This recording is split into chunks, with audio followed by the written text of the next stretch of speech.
ডিবেটার চ্যানেলে আমি তোমাদেরকে ওয়েলকাম জানাচ্ছি। আজকে আমরা যে বিষয়টা নিয়ে আলোচনা করব সেটা হচ্ছে ম্যাকআউট ইউনিভার্সিটির আন্ডারে যারা স্টুডেন্ট তোমরা পড়ছো বিভিন্ন কোর্সে, ইউজি বা পিজি যে কোর্সগুলোতে তোমরা পড়ছো, এখন ইন্টারমিডিয়েট সেম আমাদের কিন্তু খুব সামনে চলে এসছে। এবার এই ইন্টারমিডিয়েট সেম আমাদের যেটা 2025 সালে হবার কথা, যেটা যেটা কনভেনশনালি আমরা যদি ডিসেম্বর মাসটাই ধরি, ডিসেম্বর মাস কিন্তু ইন্টারমিডিয়েট সেম যদি কন্ডাক্ট করে ম্যাকআউট, তাহলে এখন আমাদের হাতে কতটা সময় আছে এবং এই ইন্টারমিডিয়েট সেমে যারা স্টুডেন্ট রয়েছে তারা কিভাবে পড়াশোনাটাকে এগিয়ে নিয়ে যাবে, এবং যারা একদমই এখনও কলেজ কবে খুলবে সেই ভরসায় বসে আছে, কেননা সবে আমাদের ইভেন সেমের পরীক্ষা শেষ হলো, এই নিয়ে কিন্তু একটা মানে খুব কনফিউশন তৈরি হচ্ছে স্টুডেন্টের মধ্যে। এটা নিয়ে আমরা আলোচনা করব। আমাদের মধ্যে উপস্থিত আছেন মিস্টার সৌভিক দত্ত, আপনাকে ওয়েলকাম জানাচ্ছি। নমস্কার। এই ভিডিওটা যারা একটু সিরিয়াস স্টুডেন্ট হবে তারা যদি দেখে তারা কিন্তু অনেক উপকৃত হবে। তার কারণ হচ্ছে ইন্টারমিডিয়েট সেমটা এখন আমাদের ডিসেম্বর মাসে যদি কন্ডাক্ট হয়, সাধারণভাবে এই ডিসেম্বর মাসে হতো, আগেরবার একটা কি স্পোর্টস এইবার এখন আমাদের কিন্তু একটা ফেস্টিভ্যাল সিজন, সেটা কিন্তু অনেক আগে পড়েছে।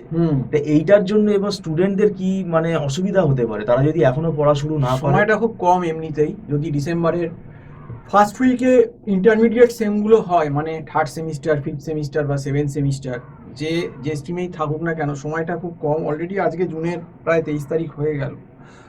তো বলতে গেলে সময়টা একদম কম। এবং বলতে গেলে আমরা জুলাইটাই ধরি, July, August, September, October, November, যদি আমরা 5 মাস ধরছি, কিন্তু 5 মাস নেই। কারণ মাঝখানে আপনিই বললেন যে দুর্গা পুজো, তারপর লক্ষ্মী পুজো, কালী পুজো, ভাইফোঁটা, জগদ্ধাত্রী পুজো, অনেক অকেশন আছে, এগুলো থাকবে। তো এগুলোতে অনেকদিন ক্লাস হবে, বন্ধ থাকবে, সব জায়গাতেই থাকে। তো এবং কিন্তু সিলেবাসটা ধরুন আপনার বিসিএ বলুন বা এমসিএ বলুন বা বিটেক বলুন বা আপনার এমবিএ বলুন, বিবিএ বলুন বা হসপিটাল, সিলেবাস তো হিউজ ইন্টারমিডিয়েট সেমগুলো, যে সেমিস্টারই হোক না কেন। কাজেই এই কম সময় এখন থেকেই মানে লড়ে পড়তে হবে এবং এখন থেকেই পড়া শুরু করে দিতে হবে। কারণ পরীক্ষার কিন্তু হিসেব মতো বেশি দিন বাকি নেই অ্যাকর্ডিং টু সিলেবাস লোড। যদি আমি সিলেবাসের লোডটা অ্যানালাইজ করি তাহলে কিন্তু বেশি দিন বাকি নেই। আবারও সাবধান করে দিচ্ছি স্টুডেন্টদের প্রথম থেকে। অনেকে হয়তো বলবেন আমরা ভয় দেখাচ্ছি, কিন্তু কিছু জায়গায় আমার মনে হয় সাবধান করে দেওয়া বা ভয় দেখানো ভালো, যাতে পরবর্তীকালে স্টুডেন্টদের কোনো অনিষ্ট না হয়, তারা যেন সাবজেক্টে গিয়ে সাপ্লি না পায়। কাজেই তারা সাপ্লি বা ফেল করার থেকে প্রথম থেকে বারবার বলা, সতর্ক করা এবং প্রথম থেকে বলে দেওয়াটা কিন্তু আমার মনে হয় অ্যাজ এ টিচার হিসেবে এটা আমাদের ডিউটি। এবার এই ব্যাপারটা শোনা না শোনা বা কীভাবে তারা নেবেন, তারা হয়তো নিতে পারেন যে টিউশন পড়াবার জন্য ভয় দেখাচ্ছেন, অমুক করাচ্ছেন, তমুক করাচ্ছেন, সেটা যে যেভাবে পারবেন নিতে পারেন। কিন্তু অ্যাজ এ টিচার আমাদের দায়িত্ব যেটা, সেইটা হচ্ছে আগে থেকে স্টুডেন্টকে সাবধান করে দেওয়া, যাতে তারা এখন থেকে পড়ে এবং এখন থেকে পড়ে তারা একটা ভালো মার্কস পায়। সেটাই অ্যাজ এ টিচার আমরা কিন্তু চাইছি। এবং যারা যে সাবজেক্ট বুঝতে পারছেন না, যেটা কলেজ থেকেও যদি মনে হয় যে না হবে, তাহলে আমি আবারও বলছি, সেই পার্টিকুলার সাবজেক্টে কোনো প্রফেশনাল টিচারের কাছে তোমরা অবশ্যই পড়ো। বলছি না আমাদের কাছেই পড়তে হবে, নিজেদের কোনো রেফারেন্স জানা থাকলে পড়ো, কিন্তু পড়ো। কারণ ব্যাপারটা হচ্ছে এখন ম্যাকআউট কলেজগুলোর যা অবস্থা, সব কলেজের কথা বলছি না, কিন্তু অধিকাংশ কলেজেই যেটা শুনতে পাচ্ছি, যেগুলো ধরুন প্রোগ্রামিং পেপার আছে বা একটু ম্যাথামেটিক্যাল পেপার আছে, অনেক প্রত্যন্ত যে কলেজগুলো মফস্বলের দিকে, সেখানে নাকি ভালো ফ্যাকাল্টি নেই। তো সেক্ষেত্রে যদি ভালো ফ্যাকাল্টি না দিতে পারে, তখন তো অন্য অপশান স্টুডেন্টদের বার করতেই হবে, সেখানে কিছু করার নেই। কারণ নইলে কিন্তু সেই একই ব্যাপার হয়ে যাবে, সে সাপ্লি হয়ে যাবে, নয় নম্বর খারাপ হয়ে যাবে। তো তোমরা নিজেরাই চয়েস করেছো কলেজ, তোমরা নিজেরাই ভর্তি হয়েছো, কাজেই সেখানে কলেজের যে আউটপুটটা হবে খারাপ ভালো কলেজে, সেটার জন্য কিন্তু তোমরাই দায়ী। কারণ যারা পেছনে র্যাঙ্ক করেছো বা পেছনের দিকের কলেজ ভর্তি হতে গেছো, বিটেক থেকে বলো, এমসিএ থেকে বলো, যাই বলো না কেন, সেটা তোমাদের দায়িত্ব তোমরা, কারণ তোমরা এটা নিজেরাই চয়েস করেছো। এটা কিন্তু দোষ দিয়ে লাভ নেই, কারণ তোমরা যখন পেছনের দিকের কলেজে ভর্তি হয়েছো, তোমাদের নিজেদের ধরে নেওয়া উচিত ছিল যে সেখানে কিন্তু faculty set up, faculty quality, lab, library কিন্তু আর not up to the mark হবে। এটা আমি বারবার অন্য ভিডিওতেও বলেছি। সেক্ষেত্রে যারা পেছনে র্যাঙ্ক করেছো, ঠিক আছে, পেছনে র্যাঙ্ক হতেই পারে, এটা আমি মানছি, কিন্তু নিজেদেরকে প্রচুর খাটতে হবে, নিজেদেরকে পড়াশুনো করতে হবে। যদি ভালোভাবে দাঁড়াতে চাও, ইন্টারভিউ ক্র্যাক করতে চাও, তার সঙ্গে যদি দরকার লাগে সিনিয়র লোকের গাইডেন্সও সিনিয়র টিচারে নিতে হবে, সেটা আলাদা প্রাইভেট নিতে হবে। এটাই তোমাদের বলবো। এবার এটা আমাদের কথা।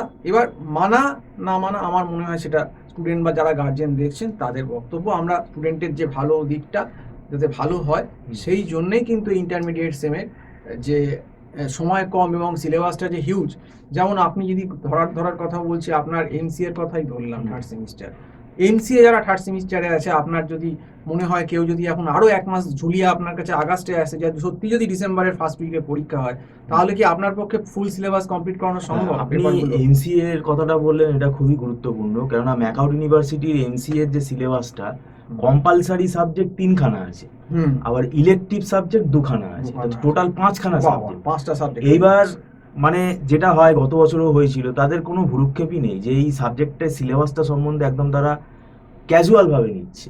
এটা আমাদের ভিডিওতেও আমিও বলি বারবার, যে এমসিএ থার্ড সেম এই 5টা সাবজেক্ট সামলানো একদমই ডিফিকাল্ট, এবং এটাই আমাদের 2-3 মাসের মধ্যে কিন্তু কমপ্লিট হবে না। তো এটা অনেকেই যারা সিরিয়াস তারা আমাদের কাছে আগে থেকেই পড়া শুরু করছে, যারা সিরিয়াস না, যারা মনে করছে নিজেরা মেকআপ করবো, নিজেরা তারা মেকআপ করতে গিয়ে সেটা তাদের ব্যাপার, তাদের ব্যক্তিগত ব্যাপার।